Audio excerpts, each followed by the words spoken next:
Gjithmonë në marrëdhënien familjare, njerëzore, edhe humori, në përgjithësi qoftë në shikim, në interpretim, e tillë është vetë jeta, më tepër kornizohet brenda familjes.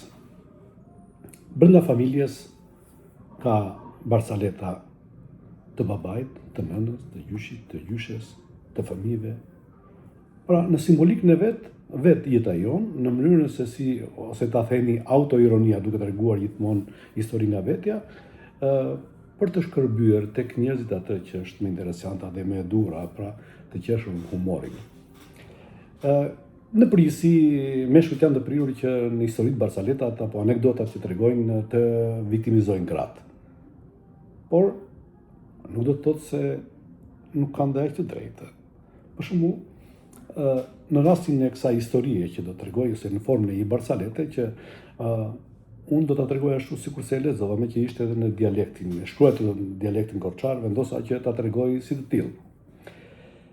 Një çift korçart, por së martuar, muajin e mjaltit, fatin e madh shkojnë në Vlorë. Shkojnë në Vlorë, edhe ai burri ma gjefsur, detin atë. E temen me të gjone, shiko këta me këto si motora. Jet ski bre, i thot ajo, kështu quhet jet ski. Temen sa qef ka më bre. Shumë qef, të hypja një herë në ato, e di si e bëja detin në lemshe. E bëja detin që ti merreshin mente. Po i ke pyeti ajo, sa le ka bën? Vajtja i tha. Djaletat. Sa le ka bën ajo motori ti vi njerë vërdall detit tunta? Ta 50.000 lekë, 10 minuta i tha djali. Temene. 50.000 lekë, Dhe gjave me, 50.000 lekë, thot.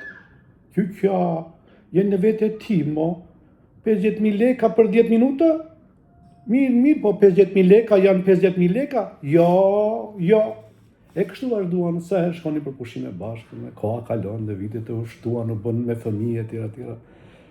Ishte momenti i 70 vjetorit të bashkëshortit dhe zgjodhen përsëri bregdetin. Shkuan në dërmi këtë radhë. Dërmi, parajs. Ashtu aq i bukur siç është mali lart, deti këtu dalë. Temen bre, po kësa radhe du ma plotësosh qefin me. Për 70 vjetorin, pa ja shikoj atje, jet ski, a mëna ta bëj një lemsh këtë detin pa nam ju bëft, se nuk i dihet bre grua, nuk i dihet më vonë se qa bëhet. Kam ta kata, s'kam ta kata, jama, se ku i dihet? I ke pyete njëra të djalkën atje, sa e kata? Bre djalke, sa e ke një gjiro me nga kjo jet skia motori bre? 100.000 lekë, gjagja për 10 minuta i thë. Temene. Rritur, e se është rritur nafta, s'ke fajnë në fakt. Dhe gjonë me, 100.000 leka, thot. Kyqja, 100.000 leka, 10 minuta? Mirë, po 100.000 leka janë 100.000 leka? Jo. Djali i xhetskisi dëgjoi që po bënin debatin. I tha, po tërmë, po kam jetë të tërë, të lutem behar për behar, po më lërë të bëj njën me këtë xhetskin, të bëj detin lemshë, ti marri mend sa ti nxjerri zorët deti, e mervesh. Ju afrua, tha, dëgjoni, tha. Ju kuptova se çfarë problemi keni. Do t'ju marrë të bëj një xhiro me xhetski për 10 minuta. Vetëm një kusht. Në qoftë se ju do nxirrni z gjatë manovrave të mia, ju do paguani 100.000 lekë. Në të kundërt, e keni falas. Teme, pa hajde bre grua, hajde me hullu këtu mrapa me, hajde bre, pa leka. Unë gjeshën burri pas ati djalit, gruaja pas burrit, filloja i xhetskisë. Majta se, djata se, ai deti kështu, ullu poshtë ngry lart, keni parë vetë, bile se janë bërë dhe probleme rreziku. Pas 10 minutash, ndrite atje dhe i sigurt që e humbi. U kthye i tha burrit, të fort jeni.